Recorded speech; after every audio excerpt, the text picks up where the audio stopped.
everyone, and welcome to the Smithsonian's National Air and Space Museum and the Moving Beyond Earth exhibition. I'm Jennifer Lavasser, curator here at the Museum in Space History, and I want to welcome all of you to our Boeing-sponsored What's New in Aerospace series. Today we're going to be talking about the Boeing Milestones of Flight Hall, which you all entered as you came into the building today. This session is meant to be very informal, so we invite you to ask questions when we give you the opportunities throughout the program. We'll have some online questions as well from those watching at home. So to get us started, the Milestones of Flight Hall, recently transformed from what it was for many, many years into something new, fresh, and exciting for all of you to see as you came in the building. So what we're going to have here today are some staff from the museum giving you some insight into what their experiences were and putting that together for you, what it looks like now, where it's come from, some of the things that we were faced with, some of the challenges, and of course, some of the things that we see happening down the road in the future for the museum itself and for Boeing, the Boeing Milestones of Flight Hall. So let's get started. I want to welcome to the stage two of my colleagues. On my right is Margaret Whitekamp, a curator here in our Space History Department, and Bob Vander Linden, a curator in our Aeronautics Department. And Margaret and Bob were fundamentally the sort of lead curators here in the museum on this project. And so I want to get some insight from them on their approach in particular to the Milestones of Flight Hall. Well, Jennifer, when we started, really the first thing we started with was our visitors. And we did what in the museum business we call formative evaluation, which meant we went out and asked visitors and watched visitors as they came through the Milestones Hall to get some sense of how they used that space. And what we found is what we kind of knew intuitively at the museum, that this is a really multifunctional space. So it's the introduction to the museum. It's the first place that any visitor is where they are actually in the Smithsonian's National Air and Space Museum. So we want to give people some orientation, some idea about how to move into the rest of the space. It's also the last thing. It's a lobby in an almost corporate sense, right? It's the place where you get a sense of who we are, what is, what do we have to offer. It's the last impression that our visitors get. But it also needs to be a thoroughfare. We know that we see 7 million visits a year in this building alone, which means 7 million through that space. And it wasn't working well to get the people through well. We know that it's also a space that the museum uses for evening events, for award ceremonies or corporate events, things like that. So it needed to be able to be converted to a kind of event space. Very multi-purpose in that Very way. multi-purpose, and it needed to really then, it's our central hall also. So for the historic content that we had, we needed to think about what we would be able to bring to visitors. And when it was built in the 1970s, there was an assumption that people knew what they were looking at when they came in. Because the Apollo program was only 4 years past. The Spirit of St. Louis was only 50 years before. People would have been walking through the door who would have recognized that. And what we wanted to do then was really develop that. And when Bob and I were working on this, he then brought to the team this idea of these 5 major themes. Bob, tell us a little bit about the themes that really shaped how the exhibition, the hall is shaped not only physically, but also in the sense of what we're trying to present with history. Well, thank you. When this building opened in 1976, it was designed for 3 million people at most. And we ended up with 7 million. We've had 8, 9 million per year. The place has always been overwhelmed. The exhibitry's been overwhelmed. The labels have been overwhelmed. If you actually could find the labels, they're actually pretty decent. But they're very hard, and we'll be discussing that later. But what we really wanted to put on the floor of the building is content, some historical content and interpretation. So we have multiple themes we've come up with. This how historians think, based on certain thematic principles from progressive secondary educations, where they teach themes rather than names and dates. Our overarching theme that Margaret came up with was that, and if you really think about it, is aviation and space flight has changed the world, and it truly has.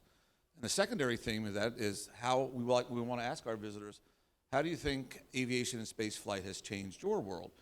And we ask you to take these ideas in your visit, not just in Milestones, but throughout the building here, and also out to our Hazy Center at Dulles Airport.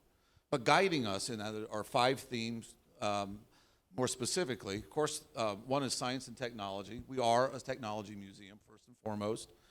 But you can't have technology exist in a vacuum. It's done, you know, it was created by people for a reason, so people's are another theme. So we'll start seeing biographical stories throughout, the human aspects of it. These machines were built for a reason. Some were built for political reasons, you know, politics and power, that's another theme. Others were built, such as airliners, for reasons of economics, business and economics, and that's another theme. But the last one is also culture. How has aviation and space flight changed us as a society, changed us as a world? And we want people to see this not just in this gallery, as I said, but throughout the building, throughout their experience here. And think of these 5 questions as you look at anything in the building. And you mentioned this sort of looking across the entire building. We should mention that this is one stage in a many-year process that the museum will be going through to transform itself from something people have been seeing for 4 decades, basically, into something that presents these 5 themes in a new way. And so people can expect to see this museum change considerably over the next decade, really following on to what the Milestones project has really started. Is there, in the gallery itself, we can see some images up on the screen of different objects that are in the gallery. Is there a particular example of an object, you think, in all of the moves and changes that happened in this space, is there a particular object may have benefited in a significant way from being moved from where it was as part of this thoroughfare, really, into a new space? Well, it really is a hall that has these kind of signature objects that introduce people to the collections here at the National Air and Space Museum. One that benefited in particular is Friendship 7, which is a Mercury spacecraft. It's only 6 feet in diameter. John Glenn's spacecraft from his first American orbits of the Earth in 1962. That had always been kind of out in the middle of the floor, and depending on what path you took through the hall, you might miss it entirely. And being able to put it, first of all, for the object itself, it's in much better conditions right now. So it had been in a kind of Plex case. This now we've built basically a case that really is a room for it, that protects it much better, that puts it on display. And then one of the things that we wanted to do in terms of, you know, thinking about the stories that this tells, we wanted to bring that to our visitors. So in 1976, his flight had only been 14 years before, in 1962. Now we really wanted to tell people, in some ways, the story the way that John Glenn, Senator Glenn, tells it. When he talks about his flight, he starts immediately with, you have to understand it was the Cold War, and puts it in that broader political context. And then we also wanted just to highlight the person of John Glenn, a long-serving United States Senator who flew to space both on the Mercury spacecraft Friendship 7, but also on the Space Shuttle Discovery, which the museum also has at the Udvar Hazy Center. So being able to tell that personal story of who is this Marine aviator who became an astronaut, who became a senator, who has really become this national hero, and how is it that we have this spacecraft from that context? And you're mentioning the difference in time, really, between the events that these artifacts were used in, the use of them, and today, and how that has changed dramatically. How have we approached connecting people in new ways across that time span, where you've got entire new generations of people coming in with new technologies and new ideas, and maybe no conception of where these things have come from and been used? How are we looking at maybe shaping new connections with our visitors? Well, one of the things that we did was, and this was a new challenge for Bob and for I, is to really think about this exhibit not only in the physical exhibit, but in terms of digital. We know that most of our visitors come through the doors now carrying their own smartphone, carrying their own connection to the internet, and that's a wonderful asset. And also, it's a part of the visitor experience. One of the first things you do is you used to pull out a camera, now you pull out your phone, take a picture, remember that you were here, and so create those memories. And we wanted to bring all of those things into a digital experience as well as the physical experience of the hall. And we did it at the same time. Normally, in the exhibit process, you write the script, you start, and one of the last things you do is the digital, which drives our digital people crazy. But we didn't have the time. We did this gallery in less than 3 years. It was a remarkably short period of time. And be able to present the digital aspect and more conventional ones, you have to do this all at once. And that was a huge challenge.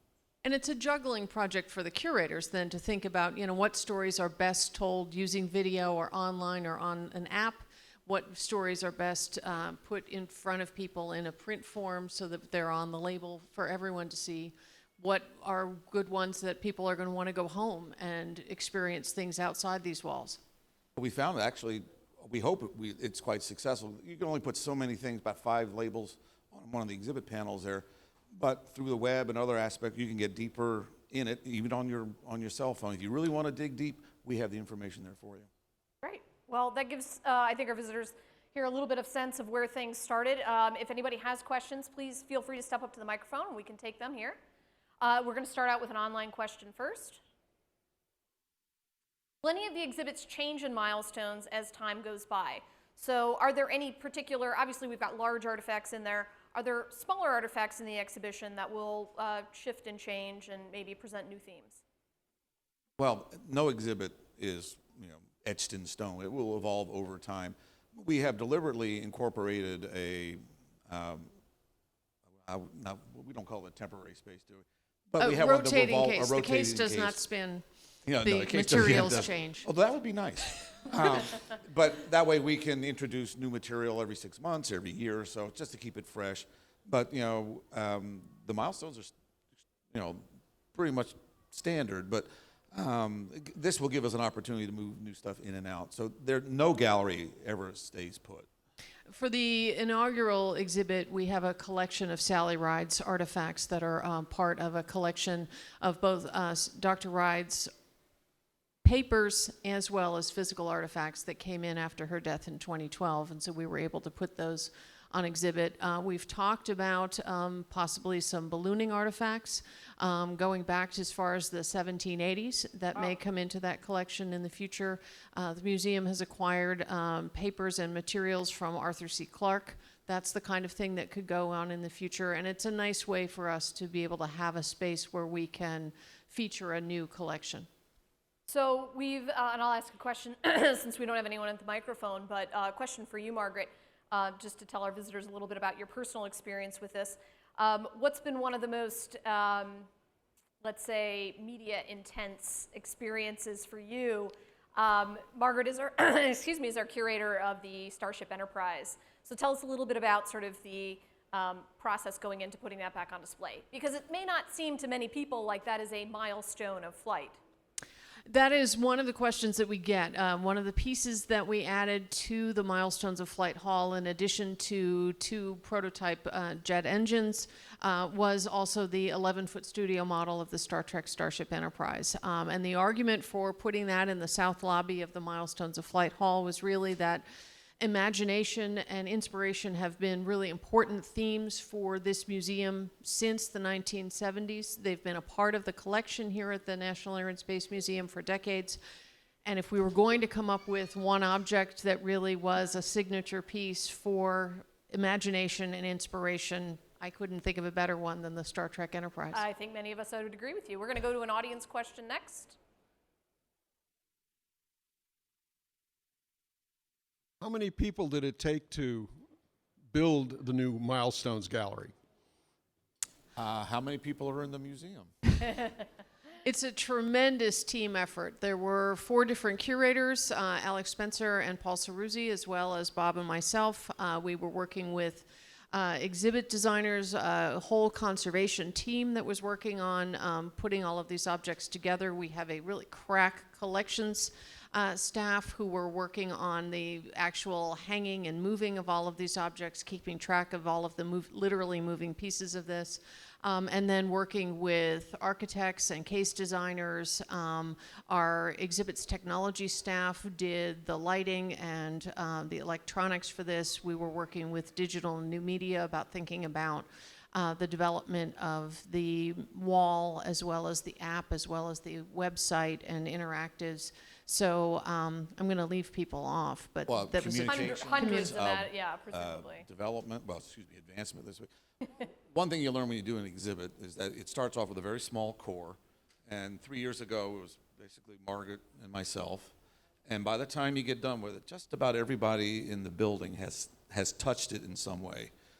Even if someone may be extremely obscure, but maybe you went to that person, asked them a question to get an answer. But just about everybody had something to do with it. The Center for Earth and Planetary Studies contributed a lot when we were looking at images of Moon or Mars or things like that, being able to have the right pictures for us and tell us what we were looking at. So it's a tremendous team. We'll see it in a few minutes, but the Apollo 17 photograph of the rock, they reminded us that they had that, and we didn't know that. So. Yeah. We'll go with one more audience question, but thank you for that. Hi there. Hello. As spaceflight becomes increasingly privatized and there's more and more people getting involved in that, does that pose any sort of challenge for getting artifacts for, like you've got Spaceship One hanging in the entry hall there, does that pose any more challenges compared to government agencies' previous monopoly on spaceflight? And slight follow-up, has anyone asked Elon Musk for anything yet? Taking the second part first, I believe yes, and I think we're working on it. Yes, that is true. And then in some ways we're following the lead from aeronautics, right? Which is aviation moved from mostly government sponsored to being mostly private in terms of commercial aviation some decades ago. We're looking at the attempts in the spaceflight arena for that same transition to happen, to privatize. Behind you, there's a model of Spaceship Two that came to us from Virgin Galactic. Above that is a model of the Bigelow modules, that one of which is now at the International Space Station. So we have active relationships between the museum and some of these private companies, and as with all of our subjects, as aviation and spaceflight continue to develop, we are thinking about what artifacts do we bring in to really preserve that history. Well, thank you for that. We're going to move thank on you. with a short little introduction, kind of give you a preview of how this all came about.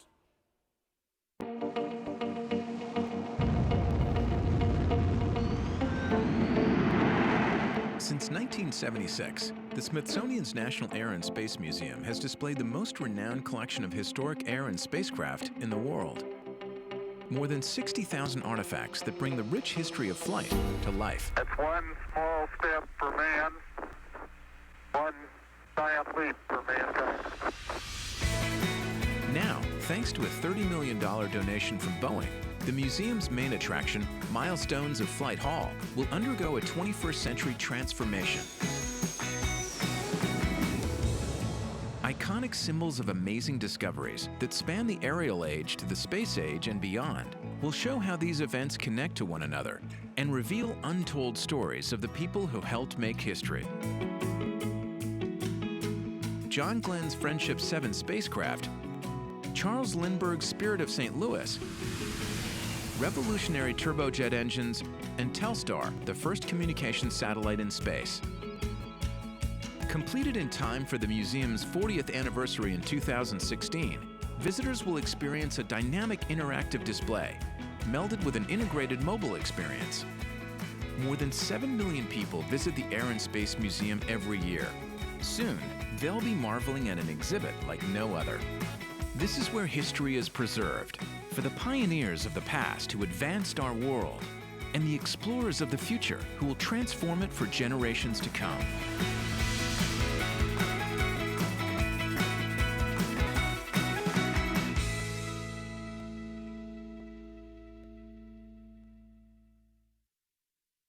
Well, I think you can see from that little video, things have really dramatically changed. That video was produced 2 years ago, and so the space looks significantly different. And now we can welcome on stage Ashley Hornish, who is our exhibit designer for the project.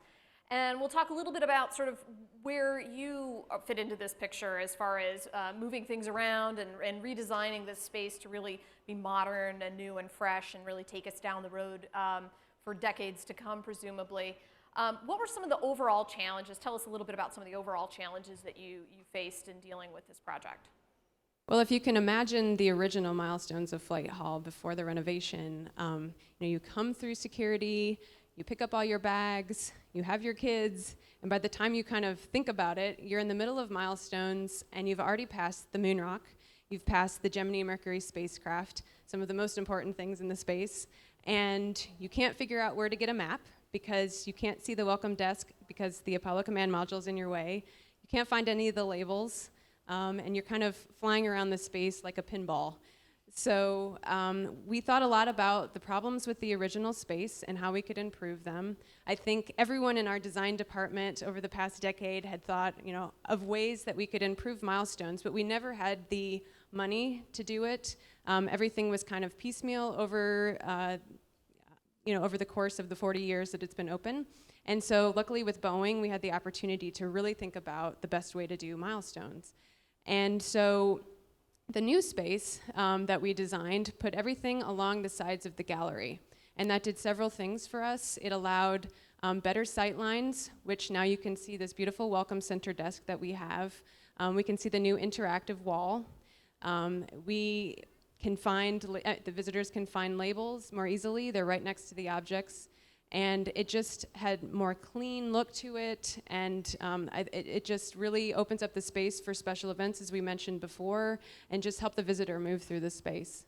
So Margaret, as a curator and thinking about what kinds of objects you want in a space like this, how flexible was it for you to be able to sort of, insert new ideas, suggest new objects, and work with Ashley on really coming up with a plan on how to organize things? Some of the pieces that were already in the Boeing Milestones of Flight Hall were the ones that we would want to have anyway. The Friendship 7, Gemini 4, Spirit of St. Louis, obviously. The Columbia, the Apollo 11 command module, had really been a centerpiece for that gallery, and the museum had broader plans for that. We would love to put that into a new dedicated gallery that really explains the Apollo program, in some ways modeled on the tremendous success of the Wright Brothers exhibition. In 2003, for the 100th anniversary of the first powered flight, the Wright Brothers original Wright Flyer, which had always hung right in the middle of that gallery, was moved upstairs to its own dedicated space, and that has been such a tremendous success over the last 10, 15 years. That there are plans to do something similar with Apollo 11, which then got us to thinking about possibly moving the lunar module into this space. So there were some limits on what we could do. There was a moment when we thought we might move the X-15, the very, very large black aircraft that could fly up to Mach 6, and then Bob pointed out that that was one of the heaviest things hanging in the museum, and that was not going to move. So we do have limitations on ceiling weight. So we did we have can't some, everything we want. and on how much we can ask. To be honest, it becomes a budget question. If you're going to move a very, very heavy thing, then there are limits on what other things you can do, and we decided it was in a good spot. So Ashley, tell us about some of the other limitations that you faced in redesigning the space. Well, I think that the biggest challenge that we had was, how do we build this exhibit when we can't close the space, right? So it took a ton of planning, lots of early hours, lots of late hours, and it was just a real challenge. And usually we can just say, well, just close off the gallery, just close the door, no one goes in, no one from the public, but we didn't have that option here. We had to keep the space open, as Margaret mentioned, and Bob, that this is the main entrance and exit to the building, and it needed to stay that way. So we were just very creative about it, and I think what was really great is we had the opportunity to show the public what we do when we build an exhibition, and it just happened that these objects were so amazing that we got to see conservation working on preserving these artifacts and really bringing them up to this amazing level. And so just having them all on the floor, having to bring down the Spirit of St. Louis, Bell X-1, and seeing the work being done was really interesting. And then also the work on the lunar module, making it appear more like the Apollo 11 mission, was just a really great experience, I think, for our visitors. But I will point out that usually the designer only has to think about what is the final design. Right. What am I starting with and what am I ending with? And for Ashley, then she was having to redesign this gallery week by week by week of how are we going to move these barriers around so that we can create enough space for the work to be done and yet let the visitor come all the way through. So she had dozens of plans of what this was all going to look like and how she was going to be able to move these barriers around so that we could do all of the work and then get to the end state. And these are some really large artifacts, so it's not like we just pick them up and move them, by hand. It takes a lot of effort. Right, and as I said, tons of planning, and collections was great, as is conservation, everyone else involved, of just trying to figure out, it was a puzzle. Luckily, I love puzzles, but just trying to figure out how all of these things are going to fit on the floor, how can we move them around when we need to, and luckily we had movable barriers, we just planned ahead to try to make sure that would work. So tell us a little bit about how you approach putting artifacts out on the floor that might be a little bit different than what people saw before. Right, so one challenge that we had was how do we get these major artifacts into their big cases, and as Margaret said, this is kind of a giant room that's housing the Gemini and Mercury spacecraft, and so what I think people don't realize is that a lot of these large artifacts are on wheels, and that's how we move them into the space. So what you can see is the Mercury spacecraft being wheeled into its giant case, and then the kind of beauty of the design is that then it all gets covered, all of this giant metal stands, which I think everyone was really nervous about until they saw the final product of like, oh, these aren't the most beautiful stands, but the whole base of it where all the giant casters wheels were ended up hidden. So Under a real puzzle, again, Yes. of Right. different interlocking pieces that then create what looks like a seamless floor. right, and even the lunar module is on wheels, and so it just doesn't look like that at all, but that's how we were able to move it around the gallery, get it into its final location as easily as possible. So you mentioned, Ashley, at the beginning that one of the things that was lost when people would enter is the moon rock. Tell us a little bit about how you thought about putting that in a new position and really giving people a sense of what that is that they're seeing. Right. So the moon rock kiosk that we had it in before was just very generic. I mean, there was nothing about the moon rock. It wasn't, I mean, the moon rock was very cool, but there was nothing to give any extra information about why it was so important, why it was such a neat thing for you to experience. And so when we were thinking about it as a team, how can we make this a more engaging experience for our audience? And we found this image that we mentioned before, and this is my favorite image in the entire gallery, in the entire redo. And so you can see where the arrow is pointing to that rock. That is our rock. That is what you touch when you are in Milestones. It is the most amazing thing ever. And how we didn't do this before, I don't know. But this is from the Apollo 17 mission. And so we point that out to our visitors. So if you haven't seen the new display yet, please go check it out. And we've also included a whole graphic panel about lunar exploration and the moon rock and what it is and why it's important. So definitely check that out as well. And before we moved on to questions, I just want to briefly have you mention some of the issues of sound that we deal with in the gallery. It's a really large box, basically, with glass ceilings and walls. And so how did you deal with trying to make the sound a little bit less dispersed, I guess you would say? Right, so the big murals that you see in Milestones are actually acoustic walls, so they're kind of sound absorbent. And MFM, our designers, had a great idea about this. And what you see here are, on the left side is an image of Mars, which is behind the Viking lander.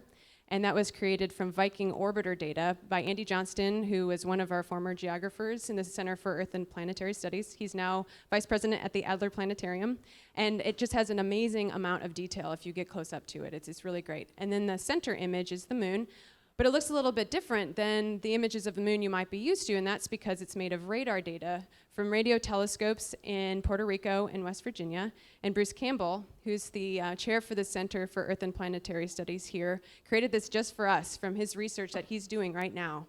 And what's also interesting about it is the North Pole is actually kind of at the bottom middle of the image, not at the top. And then those two are new, brand new, and then the image on the right, of course, is Earth, and that's the famous blue marble photograph, the first kind of full view of Earth from space. And I guess I didn't realize before I worked on this project how important that image was culturally and how it changed kind of the way humankind viewed our place in the universe, and so that was really neat for me. Well, and I'll point out that Dr. Levasseur has written a wonderful dissertation about that, and we were really pleased NASA went back to the film and redigitized it at a very, very high resolution for us, and that's what allows us to put that beautiful image up in the gallery. Yeah. Well, we're going to have one online question here before we get moving on. Were there artifacts that couldn't be moved when redesigning the Milestones of Flight Hall? Yes, Margaret. Yes, the two missiles that are on the side of the gallery, Soviet SS-20 and an American Pershing II represent two artifacts that are there per terms of a treaty from 1987, the INF, the Intermediate Nuclear Forces Treaty, and basically the U.S. and the Soviet Union in the 1980s decided to eliminate an entire class of nuclear weapons. So these are intermediate range, not the big intercontinental ballistic missiles, but intermediate range. And as a part of the treaty, each country kept 13 examples of those to put on public display in a museum.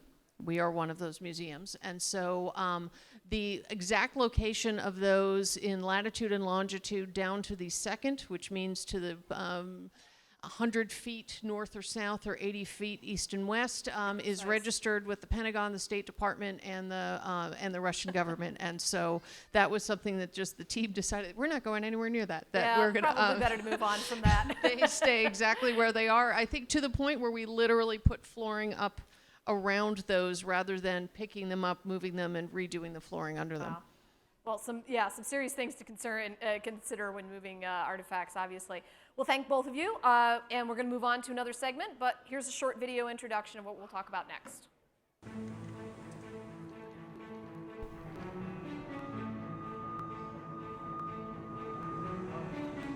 Here at the National Air and Space Museum tonight, we are lowering the Spirit of St. Louis to the floor of the Boeing Milestones of Flight Gallery.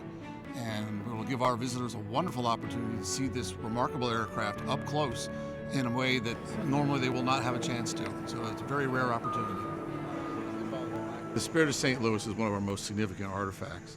It is the aircraft in which Charles Lindbergh became the first person to fly nonstop solo across the Atlantic Ocean in 1927. And that flight really set the world on fire. Lindbergh flew his Spirit of St. Louis from New York to Paris, a distance of 3,610 miles in 33 and a half hours. It was very, very hazardous because he did it by himself. There was no communications of that time to speak of. And if he ever went down, he would have gone down in the middle of the North Atlantic. The fact that one man did it by himself, nonstop, really struck a chord with the nation and frankly with the world. We got the plane in 1928, and since then it's been suspended in either the Arts and Industries building or here in our National Air and Space Museum. The work on the aircraft is part of the refurbishment of our Boeing Milestones of Flight Hall, which is due to be completed in 2016. While the aircraft will be on the floor, it will be looked at by our conservators and restoration technicians just to make sure the airplane is fine. Well, this really is a rare opportunity to get a close-up look at the Spirit of St. Louis. It hasn't been down to the floor for about 22 years.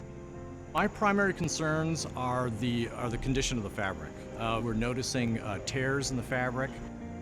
Another one of our primary concerns is about the state of preservation on the engine. This is our rare opportunity to really be able to deal with any kind of corrosion issues that may have developed over the years and basically give it a good preservation treatment that'll last for another couple decades into the future. I hope our visitors will be able to see the aircraft in a new light with our new exhibitry. You can get up a lot closer to it than before, see it from different angles, and makes it more personal and perhaps even a more memorable experience. Well, the Spirit of St. Louis is a national icon. I mean, it's one of the most widely recognized aircraft in the entire world. And it's important that we preserve it for future generations to really carry on that amazing story. This is what makes it fun. You can just see all the little details about it. It was great.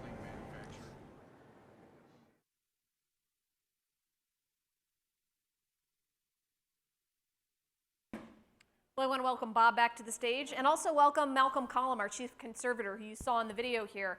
And I think you could see their passion for this project through that video, which is really kind of a fun thing to show all of you, is just how much we all really do care about what we do here.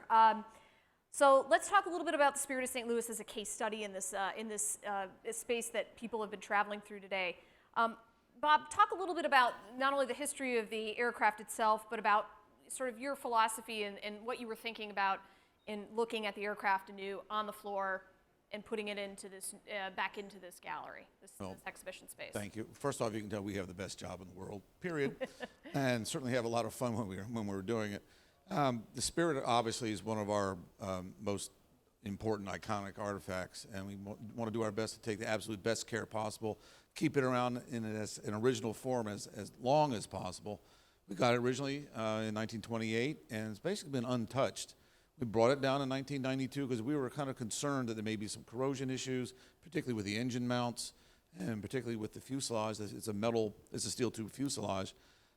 When we had it down there, we x-rayed it and found out it was in remarkably good shape.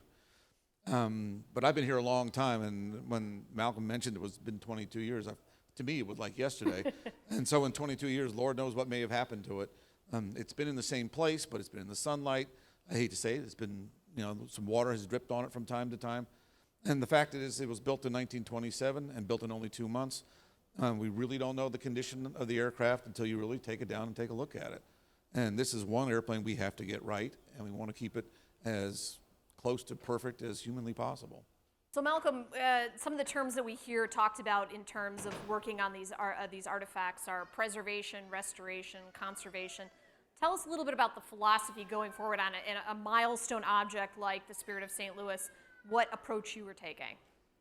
Well, I mean, from a conservator's standpoint, it doesn't get any better than this. I mean, it embodies the sort of the perfect artifact. It has this incredible history, but yet it's really untouched. I mean, it's been hanging from the ceiling ever since we had it brought into the museum in 1928. So the fact that it has its original fabric on it from that time period, I mean, for most flying aircraft that have dopant fabric coverings, as a rule of thumb, you change that material out every 10 or 15 years.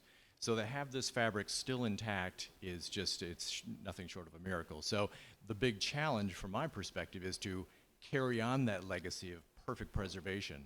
And so we brought in techniques that are used by paintings conservators to repair the fabric, and we treat it just like a painted canvas. Interesting. So it does look very fragile. I mean, from the outside, it doesn't look like, say, the X-15, for example, which is obviously very heavy, bulky, looks indestructible in some ways. So when we got the aircraft originally, were there already issues that could potentially cause problems down the road that you then were looking at anew during this project? Well, I mean, when Lindbergh landed in Paris, of course, he was stormed by 150,000 enthusiastic people, Parisians, all wanting a souvenir. And most of them got one. Yeah, I mean, it was immediately recognized that this was a serious moment in history. And of course, people wanted to capture a little bit of souvenir from the airplane. And you can see in these images where people had literally carved out sections of the fuselage fabric.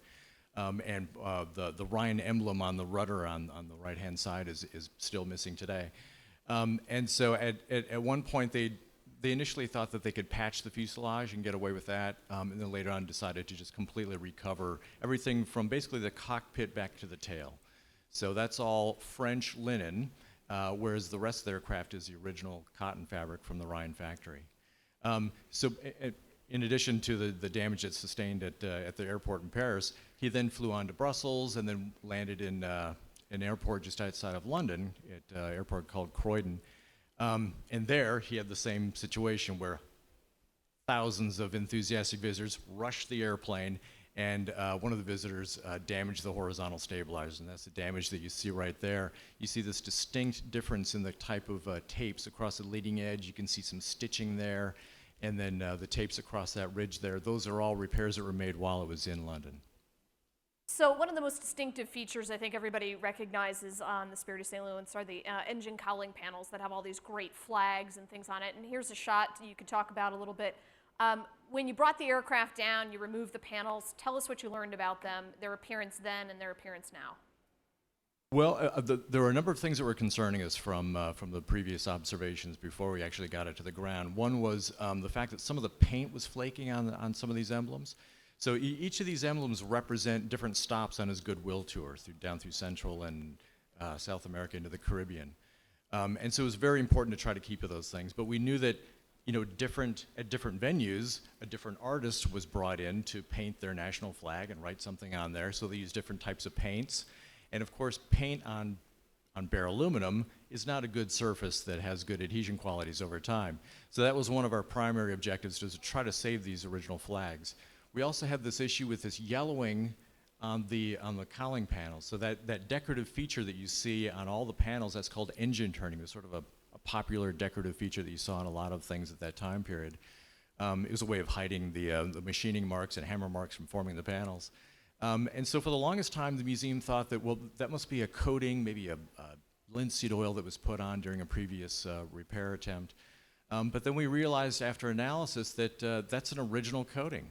And when you look at the evolution of aluminum as an alloy in the aircraft industry, there's an alloy called duraluminum, which is basically a 2000 series aluminum with a cladding of pure aluminum, makes it very corrosion resistant. And that invention came out in 1927, the year that he made this flight.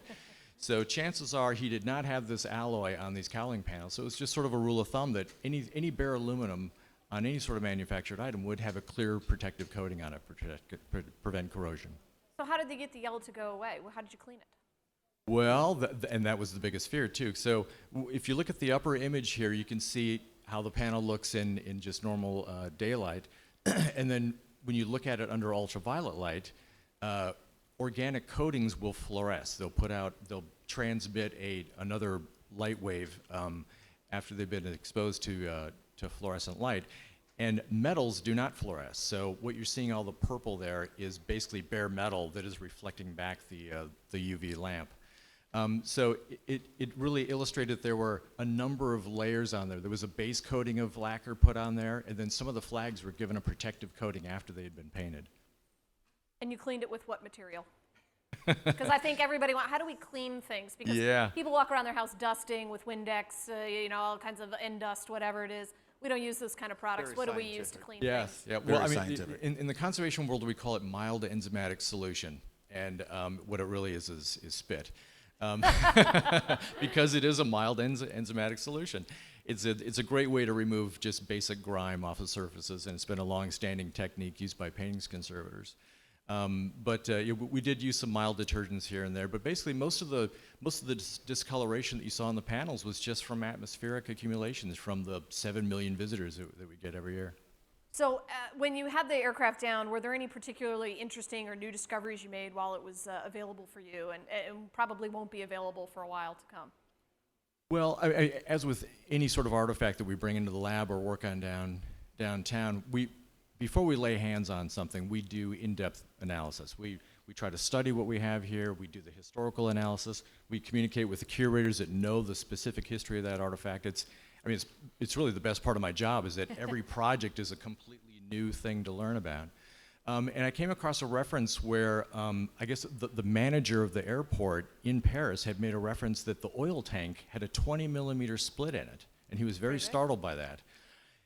And so I thought, well, that's strange. I've got to go check out the oil tank. And sure enough, you look at it, it's right there in plain view once you get the cowling panels off. And sure enough, when you look at the historic photographs from the Mobil Oil Company, they're the ones that sponsored partly sponsored the flight, they show the first oil change where they're draining the oil out of this tank. And you can see this wash of black oil staining coming down the side of the tank. And then the next shot shows them filling up the tank with fresh oil. And by then, they've gone in and repaired that split. And so you see it in these grainy black and white photographs from 1927, and you go to look at the airplane, and there it is. There's this big split that happened in his oil tank.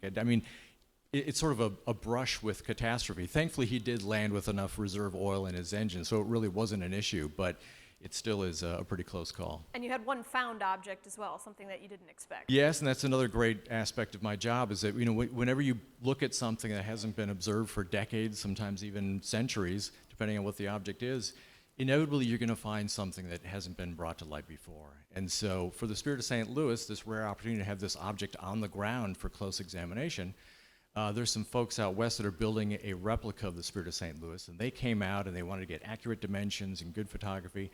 They brought a borescope camera, and we're looking down in areas that normally you can't see, and they spotted a pair of pliers directly below the main fuel tank and behind the instrument panel. So an area that's completely inaccessible, just about completely inaccessible. Because a few weeks later, so in the borescope, they saw in this sort of fog of dust accumulations a pair of pliers laying down there on the belly fabric of the fuselage. So a few weeks later, I was able to contort my arm in there, get these things out of there safely, And once I dusted them off, I remember running up to Bob's office and Yeah.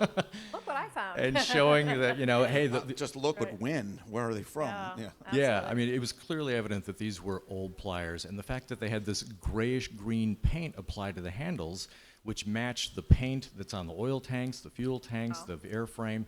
Those are original Ryan factory pliers that were meant to go with that airplane. Cool, very cool. Well, what an interesting thing to find out. We're going to transition here to a little introduction to our next segment, but thank you to Bob and Malcolm for talking about the Spirit of St. Louis. And let's move on to the video.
Right there you can see one of our newest projects as part of the Milestones of Flight Hall project, something we call the interactive wall. And I want to welcome to the stage Vicki Portway, head of our digital experience.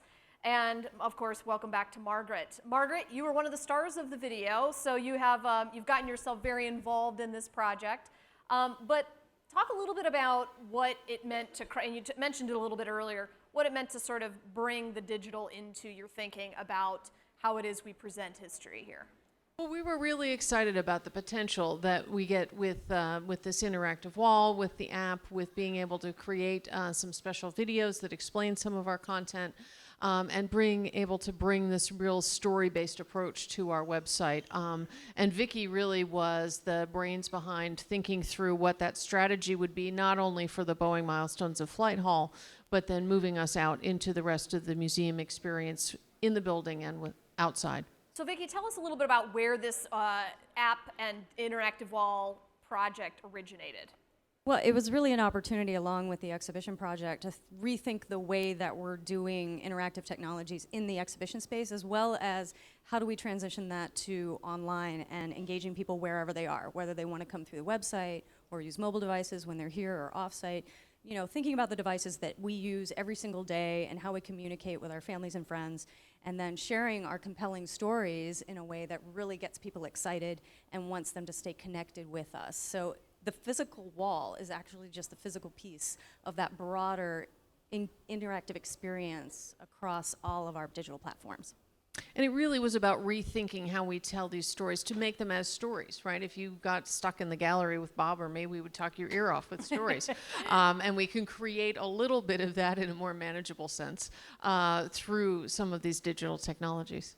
So what was one of the approaches you took to telling these stories? I think one of the things that we talked about over the course of certainly my experience here at the museum is bringing those stories in a more visual way to people. Obviously, this is a very visual experience, but tell people how many videos were made just for this project? Well, we made 75 videos to start. You know, it's groundwork for making more stories. But we want to, iterate that and figure out what are the stories that really engage people and get them interested, and what are the stories that people want to hear, and what is the way that they want to hear them. And so we've made these stories. We've talked about ways of making content that's more manageable and even tweetable in some cases.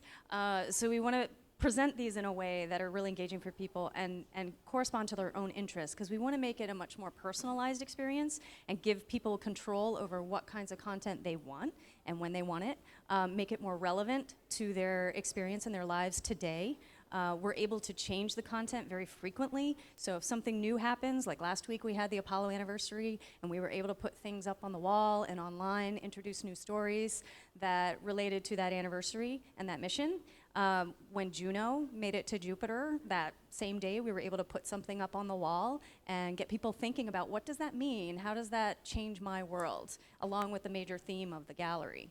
And it really became a tremendous asset for the curatorial staff, because as we want to tell the stories of people or politics and power, things like that, we can create those as stories that will go on the website, that will go on the app, or as videos.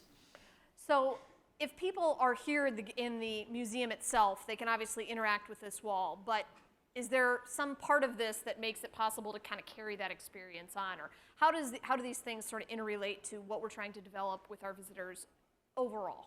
Yeah, well, as Margaret mentioned, the whole core of this experience is stories. And stories, luckily, can be experienced anywhere. So if you're on the website, you can see the same stories that you can see on the app if you're walking through the museum, or that you connect to through the wall. Like I said, that's the physical element. But really, if you're interacting with the wall, that will lead you, hopefully, to get on the app where you can really dive deep into the content, into commentary from our experts, see things actually in flight in these historic videos. So it's really leading everyone to these stories and then giving them those stories wherever they want it. So we have a video, we just showed a little bit of how the wall operates. But as you explore things on the wall, it not only tells you where you can find things in the museum, but it also shows you connections between objects, which is something we iterate on the app as well as the website. For instance, a lot of people come to see the Wright Flyer or the Apollo 11 command module, but they may not realize that fabric from the 1903 Wright Flyer flew on the Apollo 11 mission. And we have that piece of fabric in the Wright Brothers Gallery up on the wall on a plaque, and you might miss that otherwise if it hadn't been brought out in these connections that we're trying to reveal to people. The digital pieces are also very connected to, and we started talking a lot about an experience loop, really, that if you are in the gallery and you go up to the interactive wall and you favorite things and you find things that you like, you can then download that directly into the app. You will be able to find those things when you go out onto the website, and it really creates an experience that is very powerful and seamless, I think, in the way that people, especially young people, are very used to using their devices and carrying things from one format to another. It's something that we wanted to do with our content as well.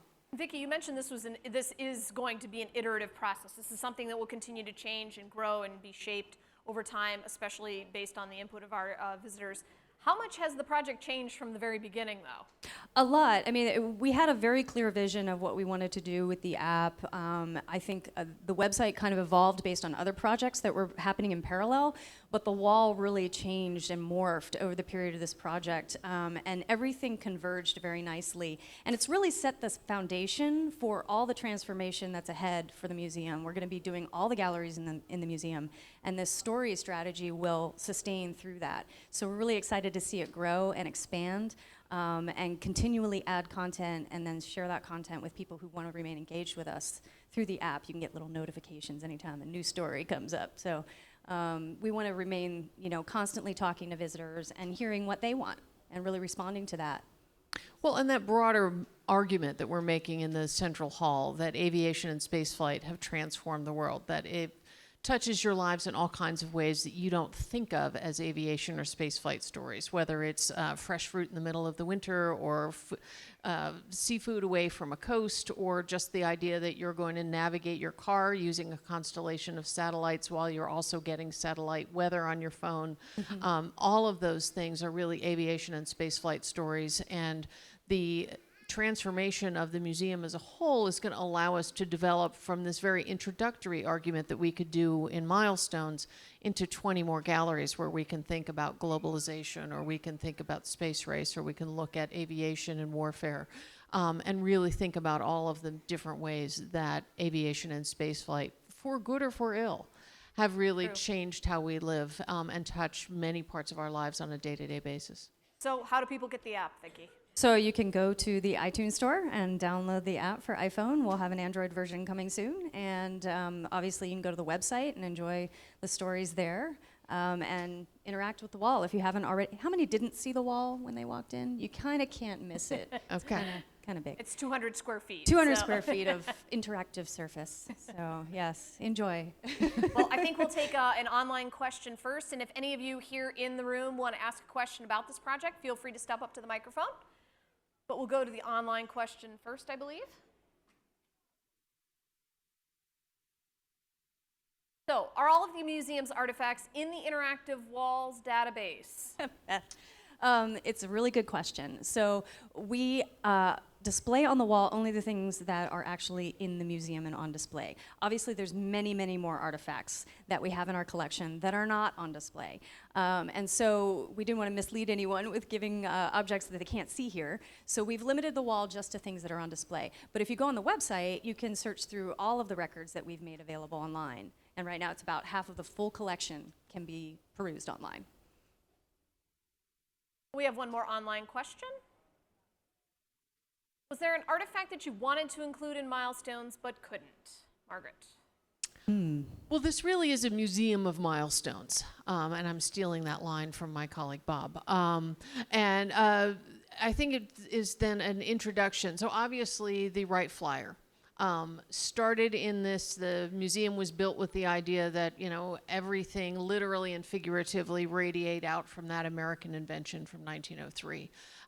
So that's an obvious one. Not having Columbia, the command module there, it'd be lovely to have a shuttle, Sure. but there's no way we're going to get Discovery into that room. True. So it's really a sampling of what we could put in that space that begins to introduce people to some of these big themes and these big questions, and then hopefully entices people to go farther out and to ask new questions.